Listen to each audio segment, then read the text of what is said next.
اور بلوچستان کے حوالے سے آپ سمجھ سکتے ہیں کہ کوئی بھی لکھنے والا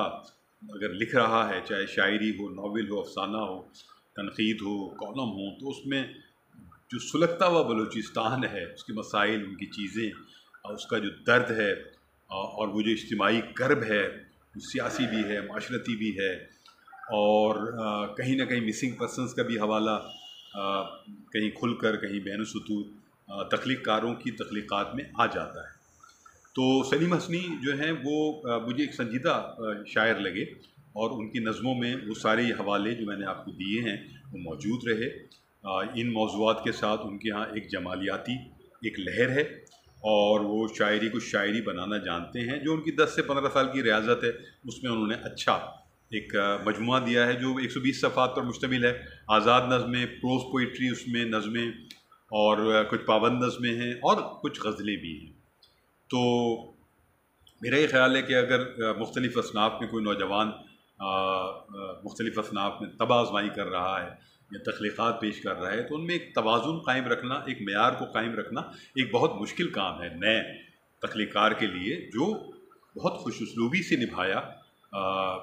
سلیم حسنی نے۔ اور مٹی کی دعا جو ہے، یہ ظاہر ہے یہ بھی ایک استعارہ ہے، اور بلوچستان کی مٹی ہے، اور اس کی دعا کا معاملہ ہے۔ تو اچھی گفتگو رہی۔ جب تنویر انجم صاحبہ آئیں، جو نظم کی، میں سمجھتا ہوں کہ پروز پوئٹری کی اور نظم کی بہت اعلیٰ شاعرہ ہیں، اور کراچی میں یا پورے پاکستان میں یا پوری اردو دنیا میں جو بہت نمایاں ترین شاعرات ہیں ان میں، اور سنجیدہ شاعرات، ان میں تنویر انجم صاحبہ کا شمار ہوتا ہے۔ اور عذرا عباس اور تنویر انجم، مجھے یہ دو شاعرات ایسی لگتی ہیں۔ کشور ناہید بھی اپنی جگہ ہیں، لیکن یہ دو شاعرات ایسی ہیں جنہوں نے بہت اہم موضوعات پر تسلسل کے ساتھ نظمیں لکھی ہیں، اور بہت اہم نظمیں لکھی ہیں۔ تو جب وہ آئیں اور انہوں نے گفتگو کا آغاز کیا، تو اس میں کہیں کہیں انہوں نے کوئی ایسی باتیں بھی کہہ گئیں جو کہ اب ہمارے ہاں تقریب رونمائی جب ہوتی ہے کوئی بھی، اس میں عام طور پر گفتگو کرنے والے، مضامین پڑھنے والے ایک تعریفی اور توصیفی انداز تو اختیار کرتے ہیں، لیکن تنقیدی کوئی بھی زاویہ، پہلو یا نقطہ بیان کرنے سے گریز کرتے ہیں۔ یہ بالکل ایک عجیب سا معاملہ ہو گیا ہے۔ اور اگر کوئی ایسا نقطہ بیان ہو جائے تو وہ جو سامعین ہوتے ہیں، جو ان سے محبت کرتے ہیں صاحب کتاب سے، اس محبت میں وہاں آتے ہیں، تو ان کو گراں گزرتا ہے، اور ان کے دوستوں کو گراں گزرتا ہے، اور خود صاحب کتاب کو بھی بہت گراں گزرتا ہے۔ اور یہی دلچسپ صورتحال 27 جولائی 2022 کو کراچی پریس کلب کے آڈیٹوریم میں تقریب رونمائی مٹی کی دعا کے موقع پر دیکھنے میں آئی۔ یہ بہت زیادہ کشیدگی کا معاملہ نہیں تھا، بہت دلچسپ سی نوک جھونک ہوئی، اور تنویر انجم صاحبہ نے جب وہ گفتگو کے لیے آئیں تو انہوں نے ظاہر ہے تعریف کی، اور کہا کہ یہ شاعری ہے، اور تازہ کار نوجوان کی شاعری ہے جو اپنی طرف متوجہ کرتی ہے۔ لیکن انہوں نے کہا کہ نظمیں جو ہیں، ان کے عنوانات جو ہیں، وہ نظموں کے پہلے مصرعے یا سطر سے لے لیے گئے ہیں، جس سے نظم کی جو وسعت ہے اور وہ جو اس کی گہرائی ہے یا گہرائی ہے، اس پر شاید تھوڑا سا اثر پڑتا ہے۔ ان کا کہنے کا مقصد شاید یہ تھا کہ نظموں کے عنوانات الگ سے سوچے جانے چاہیے تھے، اور ان کو رکھا جانا چاہیے تھا۔ اس کے علاوہ جو ایک سب سے اہم نظم اس مجموعے کی ہے، مٹی کی دعا کی، خواب تلاشی، جو ذکر میں بھی آئی اور گفتگو میں بھی آئی، اس میں انہوں نے ایک حوالہ ایسا دیا جو کہ ایک انگریزی ناول کا تھا، اور اس سے کہیں یہ شائبہ پیدا ہوا، اور اس میں بھی یہی ہے کہ خوابوں کی تلاشی کا ہی ایک عمل ہے۔ اس سے یہ شائبہ پیدا ہوا کہ کیونکہ خود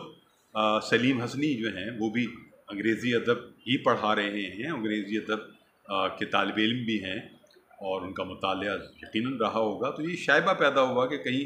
ایسا تو نہیں ہے کہ مرکزی خیال جو ہے وہ وہاں سے اس ناول سے سلیم حسنی نے اٹھا لیا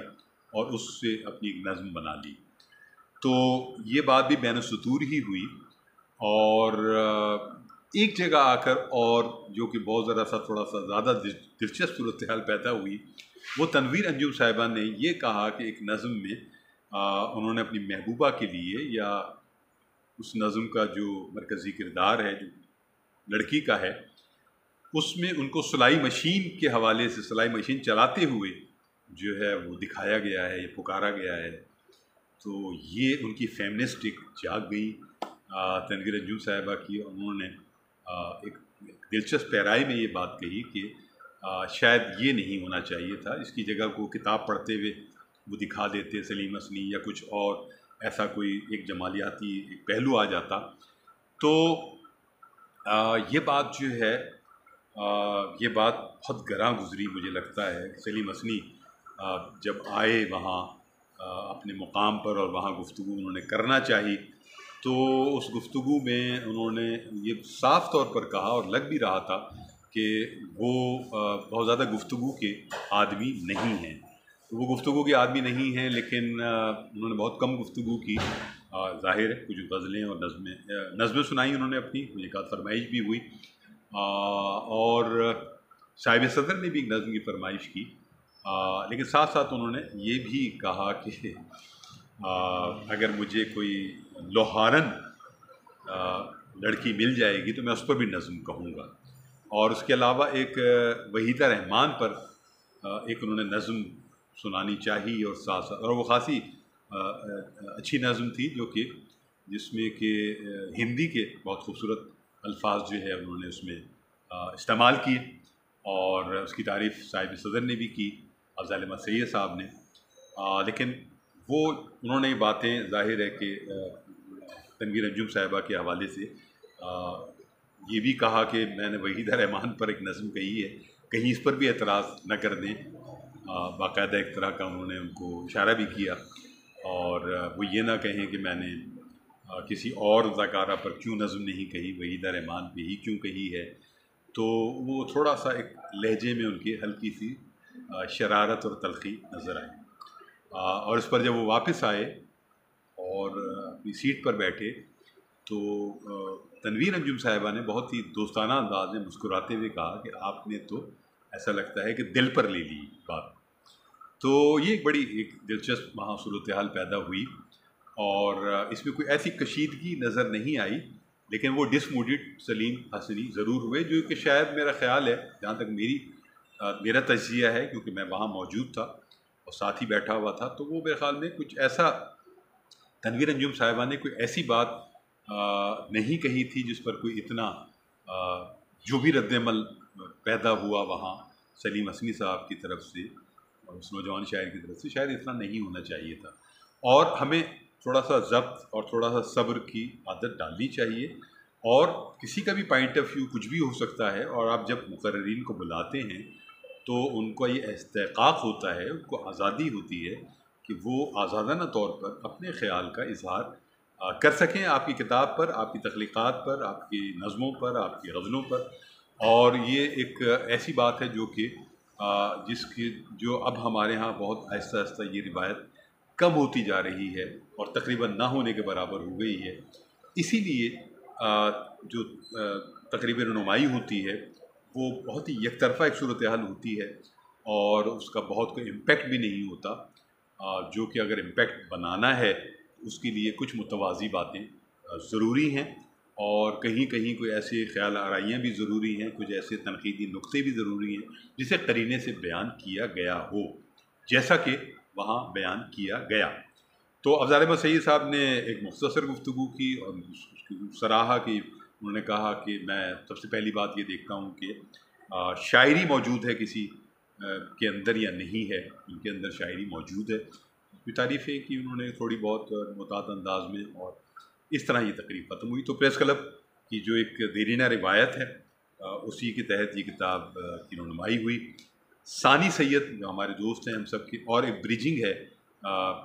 بلوچستان اور کراچی کے درمیان، وہ بریجنگ کا بھی کردار ادا کرتے ہیں، اور انہی کے توسط سے یہ تقریب وہاں منعقد ہوئی، اور سلیم حسنی انہی کے دوست ہیں، اور ہم سب سے بھی تعارف ہوا، اور وہ ایک پرومسنگ پوئٹ ہیں سلیم حسنی، اور کے لیے دعا ہے اسی طرح لکھتے رہیں اور آگے بڑھتے رہیں۔ پہلی کتاب بڑی اہم ہوتی ہے، وہ ہمیشہ یاد رکھی جاتی ہے، خود شاعر کے لیے بھی اہم ہوتی ہے اور اس کے قارئین کے لیے بھی اہم ہوتی ہے، اور اس کی ہم اثر شاعری کے لیے بھی اہم ہوتی ہے، اور اگر اچھی کتاب پہلی ہی کتاب ہو تو اس سے توقعات بڑھ جاتی ہے۔ تو سلیم حسنی لکھتے رہیں، آگے بڑھتے رہیں، اور وہ باتیں جو سیاست کے ذریعے یا نعروں کے ذریعے شاید سامنے نہ آ سکیں، وہ آپ اسی طرح گہرائی سے آپ اور بلوچستان کے لکھنے والے اور خواتین بھی بہت بڑی تعداد میں وہاں سامنے آ رہی ہیں، اور نئی نسل وہاں ایک بہت ہی مضبوط صورتحال میں سامنے آ رہی ہے۔ تو بلوچستان کی طرف بھی ہمیں توجہ دینے کی ضرورت ہے، تخلیقی ادبی طور پر، اور ان کو مدعو کرنا چاہیے کراچی کے مشاعروں میں، پنجاب کے مشاعروں میں، اور ان کی آواز کو سننا چاہیے، کیونکہ یہ آواز مؤثر ہے، گہری ہے، اور زندگی سے جڑی ہوئی ہے، اور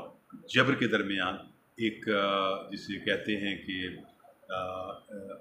ایک ایسی آواز ہے جو کہ ایک جبر کے درمیان ایک ہلکی سی چیخ کے طور پر، کہیں بہت واضح چیخ کے طور پر موجود ہے۔ تو خالد میں ان کو اجازت دیجیے، اپنا اور اپنے احباب کا خیال رکھیے۔ ادب و فنون نامہ زندہ باد، پاکستان پائندہ باد، خدا حافظ ناصر۔